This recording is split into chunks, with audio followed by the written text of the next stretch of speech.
추석 보름달이 기울자 코로나 감염증 확진자 수가 급격히 늘어나고 있습니다.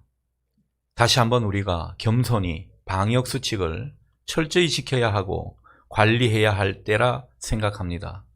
더불어 이런 위험 상황 가운데 처한 우리 모두를 하나님께서 특별히 지켜 보호해 주시기를 이 시간 소원합니다.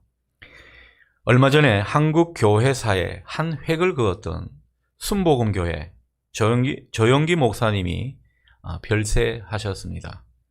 고인을 두고서는 여러 평가가 엇갈리고 또 그만큼 한국 교회의 공과 과가 분명한 분이라 할 수 있겠습니다. 하지만 그분이 절교하셨던 말씀, 그분이 자주 설교하셨던 말씀, 사랑하는 자여 내 영혼이 잘됨 같이 내가 범사에 잘되고 강건하기를 내가 간구하노라.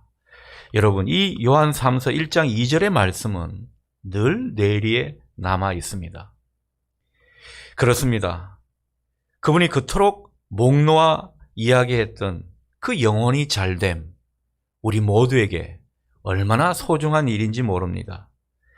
여러분에게 영혼이 잘돼서 범사의 복을 얻는 강건해지는 이 은혜가 있기를 바랍니다. 영혼이 잘되게 하려면 우리 영혼의 에너지가 막힘없이 원활하게 흐르도록 그렇게 해야 할 것입니다. 또 내 안에 영혼이 어둡지 않도록 그렇게 관리해야 한다는 것입니다. 그래야 우리 마음이 평안해지고 만족감을 느낄 수 있습니다. 인생이 펴지고요, 행복하게 되는 것입니다. 반대로 영혼의 에너지가 막히거나 내 영혼이 어두워지게 되면 우리는 그만큼 고통을 느끼게 되고 내 안에 욕구 불만도 생기게 되는 것입니다. 영혼의 에너지가 막히는 현상 중에 하나가 스트레스죠. 이 스트레스가 많게 되면 없던 질병도 생긴다고 합니다. 잠복해 있던 병균이 살아나서 병이 악화되기도 한다는 것이죠. 우리가 들어 느끼는 마음의 불안, 이것도 따지고 보면 내 영혼이 그 중심을 상실했기 때문에 일어나는 증상이라고 볼 수가 있겠습니다. 이렇듯 모든 게 영혼과 관련되어 있습니다. 육신의 삶은 항상 영혼과 직결되어 있는 것입니다. 그러니 영혼을 잘 관리해야 합니다. 요즘은 세상 사람들도 이것을 아는지 뭔가 명상이나 요가 같은 것을 선호하는 그런 경향이 많이 보입니다. 이 뭔가 영혼에 대한 갈망이 있다라는 것이죠. 35절에서 주님은 우리에게 특별히 이렇게 당부하십니다. 그러므로 내 속에 있는 빛이 어둡지 않은가 보라. 이 말씀이 귓전에 많이 맴돌았습니다. 우리 영혼이 어둡지 않도록 내 영혼이 밝고 건강해지도록 잘 관리하라는 그런 말씀으로 들립니다. 자, 오늘 본문 29절에서 주님은 이렇게 또 말씀하시죠. 이 세대는 악한 세대다. 주님이 말씀하시는 악한 세대란 영혼이 어두운 세대를 의미합니다. 오늘날 우리 시대도 영혼이 많이 어두워진 것이 사실입니다. 여러분, 영혼이 어두워진 사람들의 특징이 어떤 것입니까? 진리에서 멀어져 있는 모습입니다. 그리고 하나님 마음에서 동떨어져 있는 이런 모습을 보이게 되는 것입니다. 하나님과 멀어지고 진리에서 동떨어져 있는 그런 모습을 보이게 될 때, 내 영혼이 어두운 것이구나. 우리가 그렇게 느끼라는 것이죠. 여러분, 영혼이 어두워지게 되면 이기심과 욕망, 죄악에 사로잡히는 경우가 많습니다. 뭔가 내 안에 꾀죄죄하고 비루한 모습이 많아지게 되는 것입니다. 그리고 내 안에서 안 좋은 것들이 많이 올라와서 그것이 내 자신을 힘들게 할 뿐만 아니라 다른 사람들과의 관계도 힘들게 만드는 그런 요인이 되기도 하는 것입니다. 그런데 이렇게 우리 영혼이 어두워지게 되는 것은 어디에 근거하는 것입니까? 하나님과의 관계가 막혀서 그렇습니다. 하나님과 소통이 제대로 일어나지 않는 모습 때문입니다. 이게 다 하나님과 연관이 있더라는 거죠. 그래서 29절 말씀처럼 주님은 사람들이 하나님을 믿는다고 하면서도 자꾸 표적을 구하게 되더라, 이 말씀을 하고 있는 것입니다. 여러분, 예수님 시대 대표적으로 영혼이 어두웠던 사람은요, 바리새인과 서기관들이었습니다. 이들은 어찌 보면 하나님 가까이 있는 사람들이었습니다. 하나님을 제일 잘 알 것 같은 사람들이었습니다. 그런데 하나님이 보내신 예수님을 못 알아봤습니다. 아이러니죠. 그래서 자기들이 믿으려고 하니까 예수님께 표적을 달라. 늘 표적을 구했습니다. 기적을 베풀어주면 믿겠다. 나한테 놀라운 일을 보게 하면 내가 받아들이겠다. 그렇게 예수님께 말하곤 했다라는 것입니다. 예수님께서 그간 얼마나 많은 치유 이적을 베푸셨는데도 그들이 그만 영혼이 어두워져서 하나님과의 관계가 막혀 있어서 그걸 제대로 알지 못하고 깨닫지 못해놓고는 늘 예수님께 표적을 보여달라고 징징대고 만 것입니다. 예수님께서 본문 앞 28절에서 하신 말씀이 아주 의미 있게 들립니다. 예수님이 무슨 말씀을 하셨습니까? 하나님의 말씀을 듣고 지키면 복이 있다. 여러분, 하나님의 말씀을 듣고 지키는 가운데 우리가 그만큼 하나님과 소통이 되더라는 것입니다. 하나님과의 관계에 자신이 있는 그런 인생이 된다는 것이죠. 하지만 이들은 하나님과 교통이 없었고 하나님과의 관계에 자신이 없었기 때문에 계속해서 표적을 구하면서 그것으로 자기들이 믿게 해달라고 그렇게 예수님께 때를 쓴 것입니다. 영혼이 어두워 계속해서 주님께 표적만 구하는 사람들에게 주님은 29절 하반절에서 요나의 표적밖에 보여줄 게 없구나, 이렇게 말씀을 하고 계십니다. 오늘날에도 신자들이 눈에 보이는 복만 추구하고 현세적으로 잘 되기만을 바라면, 또는 영혼의 잘됨이나 하나님과의 그 관계가 좋아지는 그런 일에는 무관심하고 단지 육신의 삶만 잘 되기를 바란다면 주님은 여전히 이렇게 말씀하실 것입니다. 여전히 요나의 표적밖에 보여줄 게 없구나. 여러분, 우리의 신앙은 표적이 중요한 것이 아닙니다. 본질이 중요하다는 것이죠. 사람들이 신앙의 본질에서 멀어질수록 자꾸 눈에 보이는 것을 집착하게 돼 있습니다. 표적을 구하게 되고 거기에 매이게 되더라는 거죠. 한때 교회 가운데 방언 받았는지 안 받았는지 이게 굉장히 중요할 때가 있었습니다. 제자 훈련 했는지 안 했는지 이게 그 신앙을 측정하는 하나의 기준이 될 때가 있었습니다. 이런 것들이 신앙을 평가하는 잣대로 사용된 것이죠. 다 표적을 구하는 모습일지 모릅니다. 또한 물질의 복, 건강의 복을 어떻게 하면 많이 받게 되는지, 하나님께 복을 어떻게 하면 잘 받는지 이런 것을 간증하는 것이 대세일 때도 있었습니다. 그래서 예배 시간에 간증의 시간이 많았죠. 여러분, 그것이 좋은 측면도 많이 있지만은 그게 누적이 되고 잘못 사용되게 될 때는 자꾸 표적을 구하는, 표적에 집착하는 그런 신앙으로 흐르고 마는 것입니다. 하지만 영혼이 건강하고 본질에 충실한 신자는 어떤 모습입니까? 그 신앙이 자꾸 하나님과 관계가 깊어지는 그것에 중요성을 두게 돼 있습니다. 영혼이 밝고 본질에 충실한 목회자는 아무래도 영성을 중요하게 생각할 것입니다. 하나님과의 관계에 그 목회의 초점을 맞추게 되는 것이죠. 여러분, 신앙의 본질에 충실한 신자, 주님과의 교제에 점점 눈을 떠가게 됩니다. 10년을 믿어도 20년을 믿어도 주님과 사귀는 것이 뭔지 모르는 그런 모습이 아니라 점점 주님과 깊은 교제 가운데 있게 되더라는 것이죠. 그러나 반대로 본질을 벗어난 신앙은 자꾸 사람들한테 인정받으려 하고 또 다른 사람들한테 칭찬받는 그런 것에 집착하게 됩니다. 자기도 모르게 예수 믿고 자꾸 높아지려 하고 부해지려 하고 성공하는데 그 초점을 맞추고 그 동기로 신앙하게 되더라는 거죠. 여러분은 어떻습니까? 오늘날 교회의 중요성은 성장에 있지 않습니다. 양적인 부흥에 있지 않습니다. 교회가 얼마나 하나님과 바른 관계 속에서 본질을 추구하는 교회인가, 이게 중요한 것입니다. 그 교회에 속한 사람들이 과연 영혼이 밝고 건강한가, 여기에 참된 교회됨이 달려있더라는 것이죠. 따라서 저 같은 목사는 어떻게 살아야 하는 것입니까? 더욱더 본질에 충실한 목회를 하려고 애를 써야 합니다. 주님의 길을 부단히 추구해 가는 그런 모습이 있어야 할 것입니다. 그리고 성도님들은 어떻습니까? 하나님과 더 가까워지려고 하는 그게 애를 쓰는 것, 이게 우리 신앙의 목표가 되어야 한다는 것이죠.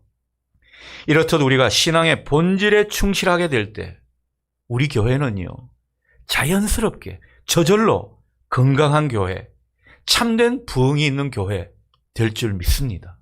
우리 믿음이 여기에 이르러야 된다는 것이죠. 그런 모습을 우리 교회가 갖추어갈 때 하나님께서 참복을 주시면서 다른 어떤 교회보다도 은혜와 평강으로 우리 교회와 함께 하실 줄 믿습니다. 이 믿음으로 우리가 참된 교회를 이루어 가야 한다는 것입니다. 자, 그런데 오늘 본문에서 주님은 표적을 구하는 사람에게 요나의 표적밖에 보여줄 게 없다, 이렇게 말씀하시는데 이 말의 의미가 어떤 것인가? 왜 이런 말씀을 하셨는가? 한번 살펴보겠습니다. 30절 말씀을 보면 요나가 니느웨 사람들에게 표적이 되었다, 이렇게 증거하고 있죠. 여러분, 우리가 잘 아는 요나 선지자는 이분이 선지자가 맞는가 싶을 정도로 아주 독특한 캐릭터를 보이는 분이었습니다. 이 요나는 하루 동안 니느웨를 걸어다니면서 사람들에게 40일이 지나면 이 니느웨가 무너집니다, 이런 하나님의 뜻을 전했습니다. 놀랍게도 사람들은 그 말씀을 무겁게 받아들이고 회개하는 역사가 그 가운데 일어났습니다. 굉장히 기적적인 일을 우리에게 보여주는 것이죠. 자, 그렇다고 요나가 이런 하나님의 뜻을 힘차게 전한 것이 아닙니다. 사람들 붙잡고 눈물을 흘리면서 회개하십시오, 그렇게 설득한 것도 아닙니다. 요나는 뭔가 좁은 마음이 있었습니다. 자기한테 원수 같은 이 나라가 잘 되는 것을 바라지 않았습니다. 그래서 하나님 뜻을 소극적으로 전했습니다. 아마 이렇게 전했을 거예요. 그냥 기어 들어가는 목소리로 40일 지나면 이 니느웨 망합니다, 아마 이렇게 지나가는 둥 말하고 말았을 겁니다. 그런데도 니느웨 사람들은 이것을 놓치지 않고 그 복음을 받아들여서 끝내 놀라운 은총을 경험했다라는 거죠. 이게 요나의 표적 사건 이야기입니다. 주님께서 이 요나의 표적을 말씀하시면서 우리에게 말씀하시는 것은 주님의 그 십자가 복음도 사람들에게 얼마든지 표적이 된다, 이 말씀을 하시는 것입니다. 여러분, 십자가 복음은요, 이성적으로 보면 말이 안 됩니다. 십자가에 달려 피 흘려 죽으셨는데 어떻게 살아납니까? 논리적으로 말도 안 되고 세상 사람들이 볼 때는 신화처럼 여겨질 수 있는 그런 대목입니다. 그러나 말이 안 되는 그 십자가의 복음의 표적을 주님께서는 오늘 보여주고 싶다고, 우리에게 허락하고 싶다고 말씀하시는 것입니다. 우리 중에는 신앙생활을 오래 했는데도 불구하고 아직 주님을 제대로 믿지 못하는 분들이 있을 수 있습니다. 여전히 하나님이 하시는 일을 신뢰하지 못하기도 하고 예수님을 내 인생의 주인으로, 내 주님으로 고백하고 그분을 모시고 살지 못하는 그런 분들도 있을 수 있습니다. 자, 그렇다면 그런 분들이 있다면 오늘 이 십자가의 표적을 구하실 수 있길 바랍니다. 이 십자가의 표적을 믿으실 수 있기를 바랍니다. 주님께서 우리에게 보여주신 그 십자가의 복음은 다른 게 아니죠. 내 영혼과 내 영원한 생명을 주시려고 주님께서 그 십자가에서 모진 고난과 죽음을 당하셨다라는 거죠. 그리고 마침내 3일 만에 부활하셨다라는 거죠. 그 십자가의 주님, 부활의 주님을 믿고 받아들이라는 거죠. 이 주님을 믿고 받아들이는 게 왜 중요한 것입니까? 우리도 부활할 수 있고 우리도 영원한 생명 가운데 살아갈 수 있는 사람이 된다는 것입니다. 부활의 주님, 그 생명의 주님을 참되게 믿는 사람은 그 모든 죄가 사해집니다. 하나님께서 그 모든 죄를 없이 해주신다는 거죠. 그래서 하나님과 관계가 정말 친밀한 하나님의 자녀로 삼아주신다는 겁니다. 하나님 자녀되는 권세를 얻게 되죠. 이 하나님 자녀되는 권세가 무엇입니까? 지금부터 영원토록 우리는 살 수 있다는 겁니다. 영원한 삶을 주님과 함께 살게 된다는 거죠. 그러니 우리 교우들 중에는 이 육신의 죽음을 맞는 분들이 있는데 안타깝고 슬픈 일이죠. 그러나 여러분, 우리 육신의 죽음은요, 영원한 생명을 비로소 들어가게 되는 관문을 맞게 되는 것입니다. 우리는 영원한 천국을 소유하게 되는 그런 어떤 기회를 얻은 사람들이라는 거죠. 그러니 이 영생을 얻은 사람들은, 하나님 자녀가 된 권세를 얻은 사람들은 그 소망을 안고 이 세상에서도 행복할 수 있고 영원한 복락도 누릴 수 있는 그런 인생이 되는 것입니다. 오늘 이 십자가의 복음을 표적으로 새롭게 믿는 우리 모두가 될 수 있기를 바랍니다. 자, 중요한 것은 회개하고 복음의 말씀을 믿는 것입니다. 주님은 영혼이 어두운 사람들을 향해 다시 외치고 있습니다. 31절 상반절입니다. 심판날에 남방여왕이 당신들을 정죄할 것이다, 이렇게 말씀하시고요. 또 32절 상반절에서는 심판날에 니느웨 사람들이 당신을 정죄할 것이다, 이렇게 말씀하고 있습니다. 무슨 말씀입니까? 우리가 잘 아는 솔로몬 왕은 지혜의 왕이었습니다. 하나님께서 이 솔로몬에게 얼마나 지혜의 은사를 풍성하게 부어주셨는지 모릅니다. 그래서 그 당시 세상 사람들 가운데 가장 지혜로운 사람이 솔로몬이었습니다. 그래서 이 소문은 주변 국가에 다 흩어져서 소개되고 말았습니다. 그래서 남방 여왕, 곧 스바 여왕이 무려 2000km나 되는 그 먼 거리를, 그것도 사막을 통과하는 그런 험한 길을 가로질러서 이스라엘 왕 솔로몬에게 찾아왔더라는 것입니다. 왜 왔습니까? 지혜의 말씀을 배우러 왔다라는 거죠. 따라서 주님이 말씀하시는 것은 어떤 의미입니까? 남방 여왕도 이렇게 온갖 위험과 역경을 딛고 솔로몬에게 그 지혜를 배우러 왔는데, 하물며 솔로몬보다 더 크고 훌륭한 위대한 예수님께는 왜 배우려 하지 않는가? 주님은 이것을 말씀하고 있는 것입니다. 그래서 예수님은 예수님에게서 배우지 않는 그 시대 사람들을 남방 여왕이 정죄한다, 이렇게 말씀하신 것입니다. 여러분, 오늘날도 이 남방 여왕이 정죄할지 모릅니다. 우리가 배우고 익힐 것도 많은 그런 세상이지만은 모든 지혜와 명철을 소유하신 그 주님에게서 자꾸 배우시는 여러분 되실 수 있기를 바랍니다. 우리가 핸드폰 버전이 새로 나오고 새로운 기종을 만나게 되면 그걸 열심히 들여다보면서 배우려 하는 그런 분들이 있을 수 있습니다. 그런데 예수님에게서 지혜의 말씀을 배우는 데는 얼마나 인색한지 모릅니다. 여러분, 우리가 주님에게서 제대로 배울 때 우리 인생이 성공하고 이 세상을 이기는 힘을 얻게 될 줄 믿으시기 바랍니다. 자, 니느웨 사람들이 정죄하는 것도 비슷하죠. 요나의 전도를 듣고 그렇게 사람들이 회개했는데 요나보다 훨씬 크신 분, 크고 위대하신 예수님의 말씀을 듣고도 왜 회개하지 않는가? 이것을 지금 말씀하고 있는 것입니다. 예수님의 말씀을 듣지도 않고 듣는다고 해도 회개하지 않는 이 악한 세대를 향해서 니느웨 사람들도 정죄할 것이다, 그렇게 말씀하고 있는 것입니다. 요즘 같은 시대에 이 말씀은 사뭇 의미심장하게 들립니다. 주님이 언급한 이 남방 여왕, 니느웨 사람들의 공통점이 무엇입니까?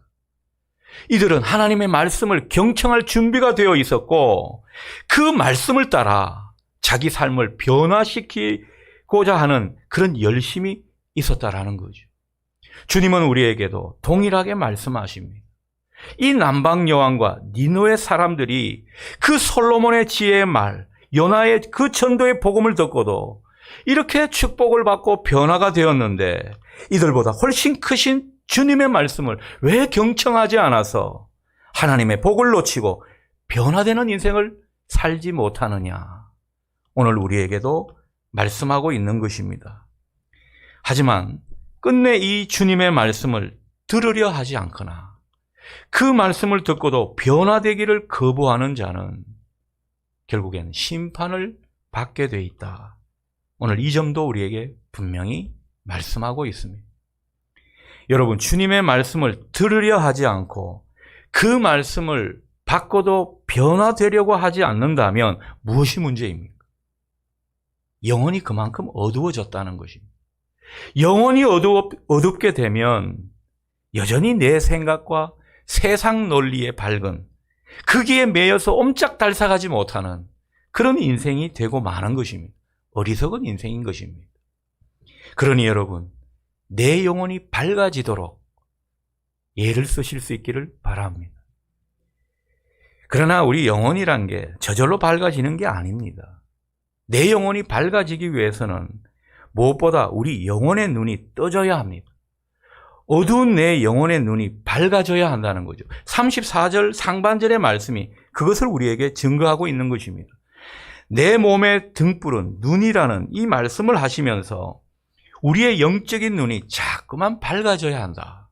이 말씀을 하고 있는 것입니다. 자, 그렇다면 우리의 영적인 눈이 밝아지기 위해서는 우리 눈을 가리는 것들이 있다면 이것을 닦아내야 합니다. 여러분, 안경 끼신 분은 아실 겁니다. 안경에 뭔가 뿌옇게 끼게 되면 그것을 닦아내야 되지 않습니까? 그렇듯 우리 영적인 눈도 뭔가에 의해서 가려지지 않도록 자꾸만 닦아내야 하는 것입니다. 오늘 34절 하반절에서 주님은 눈이 성해야 영혼이 밝아진다, 이런 말씀을 하시는데 이런 맥락에서 하시는 말씀인 것입니다. 여러분, 우리 속에는 우리의 영적인 시선을 가리는 것들이 의외로 많습니다. 어떤 것들이 우리 영혼을 가리고 있습니까? 영혼의 눈을 가리고 있습니까? 우리 안에 있는 욕심이 그렇습니다. 우리 안에 걱정과 염려가 그렇습니다. 때로는 내가 쌓은 경험이나 지식이 우리 눈을 가릴 때가 많이 있습니다. 여러분, 똑똑한 분들은 예수 믿기가 힘듭니다. 아는 게 많으면은 자꾸 그런 것들이 영혼의 눈을 가리기 때문에 예수 그리스도를 믿고 영접하기가 힘들다는 거죠. 그러니 이런 영적인 시선들을 가리는 것들을 우리가 자꾸 닦아내야 합니다. 여러분, 우리에게 영적인 눈을 가리는 것을 닦아줄 도구를 주님께서 주셨습니다. 그 첫 번째가 바로 하나님의 말씀입니다. 시편 기자가 노래하죠. 시편 19편 7절에서 8절 말씀을 보십시오. 여호와의 율법은 완전하여 영혼을 소성시키며 여호와의 증거는 확실하여 우둔한 자를 지혜롭게 하며 여호와의 교훈은 정직하여 마음을 기쁘게 하고 여호와의 계명은 순결하여 눈을 밝게 하시는도다. 아멘. 이런 말씀에는 아멘 해도 좋을 것 같습니다. 여러분, 하나님의 말씀이야말로 우리 영혼의 때를 닦아내는 좋은 도구라는 거죠. 우리가 말씀을 마음에 새기고 그 말씀에 자꾸 순종하는 그런 인생을 살게 되는 한 우리 안에 어둠 때문에 속절없이 당하고 이끌려 다니지 않는 그런 모습을 보이게 될 것입니다. 그러니 여러분, 말씀을 통해서 우리 영혼의 때를 자꾸 벗기시기를 바랍니다. 우리 교회는 아침 만나를 여러분들에게 제공하고 있죠. 그 아침 만나 하는 이유가 뭐겠습니까? 내 안에 영적인 눈을 가리는 그 마음의 때, 영혼의 때를 자꾸 벗기고 씻어내는 그 일을 하자는 것입니다. 그래서 영적인 눈이 계속 밝아지도록 하자는 거죠. 하나님 마음을 볼 수 있는 그런 눈이 되자고 이렇게 여러분들에게 권면하는 것입니다. 말씀으로 내 영혼을 밝게 하는 우리 모두가 될 수 있기를 바랍니다. 자, 그리고 우리의 영적인 눈을 닦아줄 또 하나의 통로가 있죠. 바로 애통입니다. 여러분, 애통하며 기도할 때 흘리는 눈물, 그것이 우리 영혼을 정화하는 것이죠.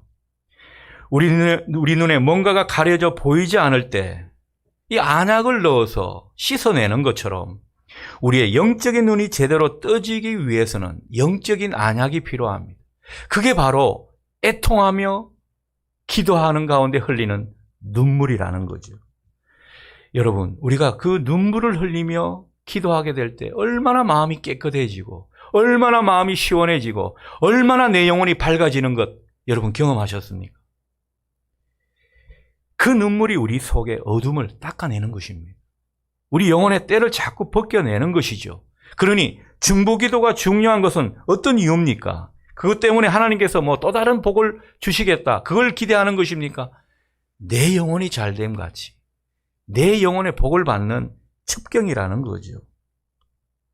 이렇듯 우리 영혼의 눈은 주님의 말씀을 배우고 눈물로 기도할 때 우리의 영혼의 눈이 떠지고 그 가운데 우리 영혼이 밝아지게 되는 것입니다. 또한 영혼이 깨끗해져서 주님 말씀대로 우리가 용서하고 사랑하고 또 선한 일을 실천하며 살아가게 된다면 우리 영혼은 더욱 빛나고 환하게 될 것입니다. 여러분에게 이 은혜가 있기를 바랍니다. 지금 여러분에게 묻겠습니다. 여러분의 영혼은 빛이 나고 있습니까? 어둡고 더러워지지 않았는지 모르겠습니다. 우리 영혼이 깨끗한 영혼으로 하나님 편에 살아가고 있는지 아니면 나도 모르게 하나님을 거스르는 그런 모습으로 살아가고 있지는 않는지 되돌아보실 수 있기를 바랍니다. 혹시 우리 중에는 그런 분이 있을 수도 있습니다. 정말 예전에 나는 환하고 빛났던 그 영혼의 밝음을 경험했었는데 하면서 자꾸 과거의 기억만 갖고 살아가는 그런 분이 있을 수 있습니다. 우리가 과거의 은혜의 기억을 믿고 그럭저럭 살아갈 수는 있지만은 그런 시대는 점점 끝나고 있는 것 같은 그런 생각이 듭니다. 여러분, 우리가 아무렇게나 살아가는 그런 시대는 이제 지나가고 있습니다. 이렇게 코로나가 다시 맹위를 떨치고 있는 것은 어미하신 하나님 앞에서 우리 믿는 사람들이 혼탁해진 그 영혼을 맑고 밝게 할 때다. 이것을 역설적으로 보여주는 것은 아닐까 다시 한번 생각해 보게 됩니다. 이제는 우리 그리스도인들이 영혼이 밝아져서 세상 사람들 앞에 분명한 신앙 태도와 그리고 주님을 드러내는 모습을 보여주어야 할 때라 믿습니다. 오늘 본문 36절 하반절은 우리에게 이렇게 말씀하죠. 마치 등불이 그 빛으로 너를 환하게 비출 때와 같이 내 몸과 마음이 온전히 밝아지도록 하라. 오늘 그 말씀을 우리에게 마지막으로 하고 계십니다. 여러분, 우리가 살다 보면 어느덧 영혼이 어두워질 수 있습니다. 저도 영혼이 어두워질 때가 있습니다. 제 영혼의 등불이 뭔가 기름이 메말라 있는 것을 느낄 때도 있습니다. 우리 속에 뭔가 불순물이 끼기도 하는 그런 때를 우리는 만나게 됩니다. 어느새 어두워진 내 영혼을 보게 될 때가 있더라는 거죠. 그러니 여러분, 우리가 다시 한번 신앙에 초점을 맞추어야 하는 것은 매일매일 내 영혼을 관리하는 모습일 것입니다. 여러분, 남자들은 매일 수염을 깎지 않습니까? 수염을 깎아 다듬듯 자주 방 청소를 하면서 서재하듯 우리 영혼을 가꾸고 새롭게 해야 할 것입니다. 우리 영혼의 등불이 어둡지 않도록 말씀의 빛을 내 안에 많이 비추시기를 바랍니다. 매일의 말씀으로 내 자신이 환하게 되고 또 새롭게 될 수 있기를 기도하시면서 그런 삶을 일구어 나가시기를 바랍니다. 그리고 나를 위해, 가족과 이웃을 위해, 교회와 나라를 위해 애통해하고 눈물로 기도할 수 있기를 바랍니다. 분명 영혼이 정화되고 밝아지게 될 것입니다. 그럴 때 여러분의 삶은 다시 한번 성령의 불로 타오르게 될 것입니다. 주님의 빛을 드러내며 세상을 밝게 하는 우리 모두가 될 수 있기를 주님의 이름으로 기원합니다. 아멘.